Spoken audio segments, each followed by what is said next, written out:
Assalamualaikum warahmatullahi wabarakatuh. Okay, students, now we will study about narrative. You know narratives? You have heard about narrative text. Narrative, the purpose of narrative, the first, to give entertain for the reader or the viewer who read or who listen your story about that. And the story of the narrative text consists of the fictive. So there is imagination from someone, maybe from the real situation, but you must add with your imagination for that. The first. And the next, if you want to write the narrative text, you must use the verb is past tense. Why? Because it is just a story and maybe it is not the real situation for us and non happen today. Okay, sekarang I want to tell you about narrative text. The first with Indonesian, so make you clear about that ya. Sekarang kita kelabarai ke pengertiannya deh. Pengertian naratif teks.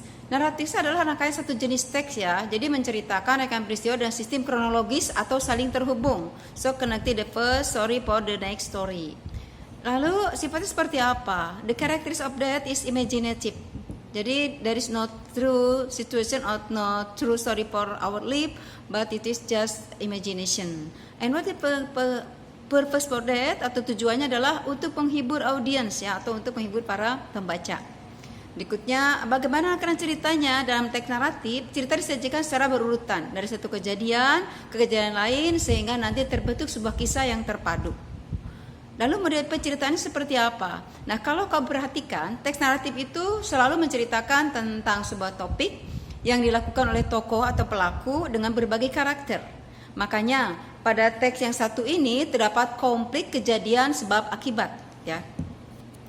Pada teks naratif nanti kita menggambarkan sifat penulis akan menuliskan sebuah cerita yang lengkap dalam runtutan peristiwa. Karena bersifat fiktif, maka sifat-sifat yang akan muncul bisa jadi eksplisit atau implisit, tergantung bagaimana sudut pandang sang author. Generic structure-nya dari narrative text adalah strukturnya satu orientation. Dalam orientation nanti dalam bahasa Indonesia orientation berarti pengenalan. Nanti siapa tokohnya, ya berapa orang nanti peran utamanya, bahkan nanti ada para pembantu atau siapa yang menjadi peran utama dalam cerita tersebut. Lalu ada complication. Apa itu complication? Jadi bagian ini akan mulai masuk pada paragraf yang menceritakan terkait awal mula masalah atau suatu peristiwa atau suatu rangkaian kejadian.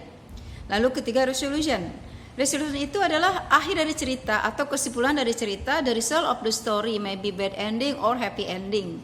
And number 4, reorientation. Sebetulnya struktur yang satu ini tidak wajib ya di dalam teks naratif.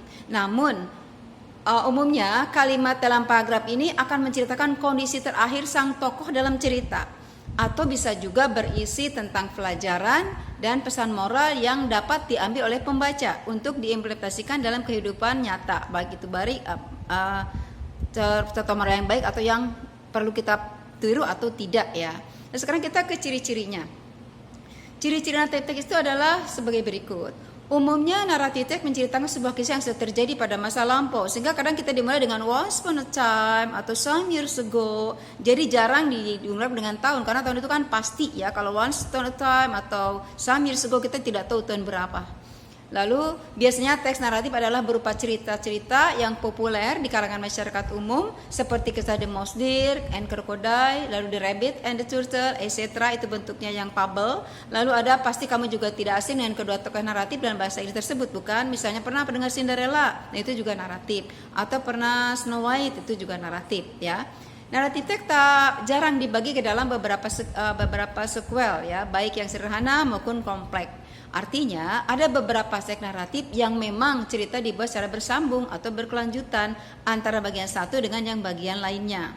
Seperti yang sudah dijelaskan sebelumnya ya, salah satu ciri paling mencolok dalam teks naratif teks adalah ini bertujuan untuk menghibur pembaca. Selain itu, adapun tujuan lainnya adalah berbagai pengalaman si audien nanti tambah-tambahkan dengan unsur originatif ya.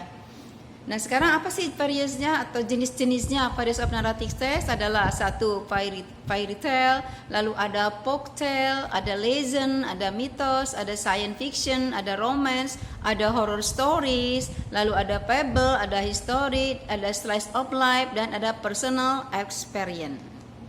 Nah, sekarang ada unsurnya. Unsur atau kaidah bahasa naratif teks, satu simple past tense ya. Jadi jelas itu harus verb 2 karena kita menceritakan hal yang sudah berlalu, bukan pada saat ini. Lalu ada action verb, lalu ada saying and thinking verb, lalu ada conjunction of time, lalu ada adjective dan ada noun. Itu selalu ada. 6 unsur tersebut harus ada dalam unsur kaidah kebiasaan cerita naratif. Sekarang kita lihat contoh naratif dalam bahasa Indonesia atau dalam bahasa Inggris. Misalnya Fox and a Cat, Snow White, atau The Story of City Surabaya. Itu semua jenis cerita naratif. Okay, thank you for attention student. Next to see you next time. Assalamualaikum warahmatullahi wabarakatuh.